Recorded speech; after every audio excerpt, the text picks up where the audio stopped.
قبل الفاصل قلنا بأن الروم هو خفض الصوت عند الوقف على حرف آخره ضمة أو آخره كسرة.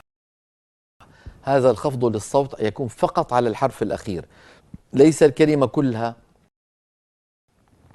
فقط نخفض الصوت على الحرف الموقوف عليه إن كان آخره ضمة أو كسرة، سواء كانت الضمة أو الكسرة علامة بناء أو علامة إعراب كما شرحت قبل الفاصل.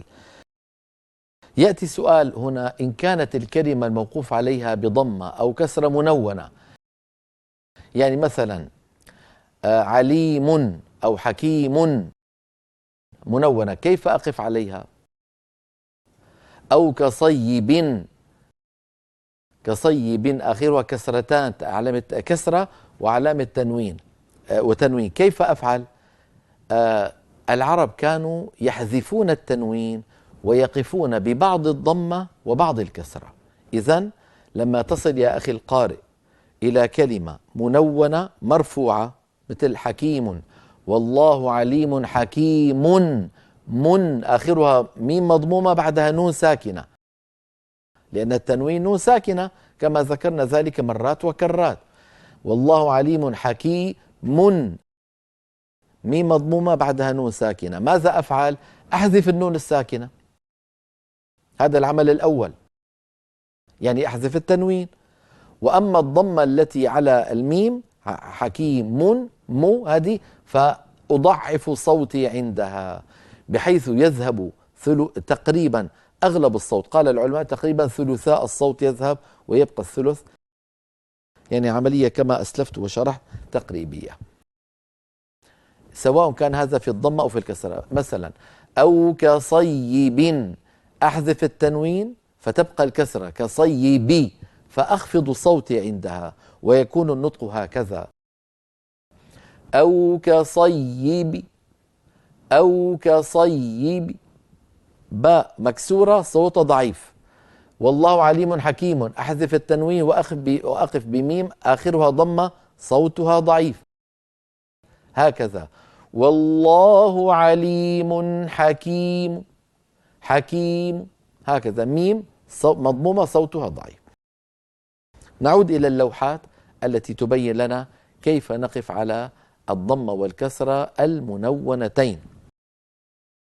نلاحظ على اللوحة قاعدة: عند الوقف بالروم على الحرف المنون المضموم أو المكسور فإننا نحذف التنوين، هذا العمل الأول، ونقف ببعض الضمة في المضموم وببعض الكسرة في المكسور.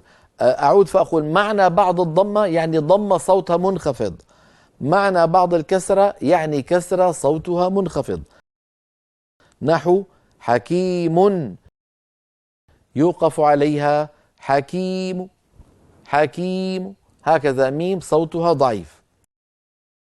عظيم يوقف عليها عظيم، عظيم، الموقوف عليه ميم مضمومة صوتها ضعيف.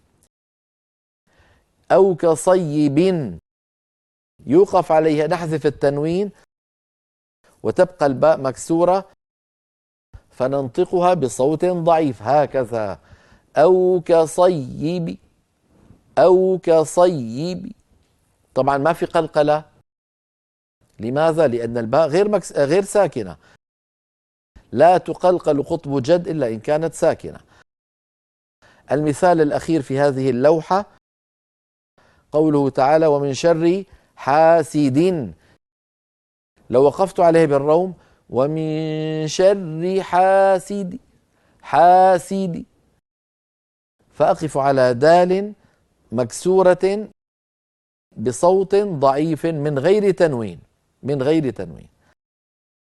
هكذا يوقف بالروم على المنون المرفوع أو المنون المجرور.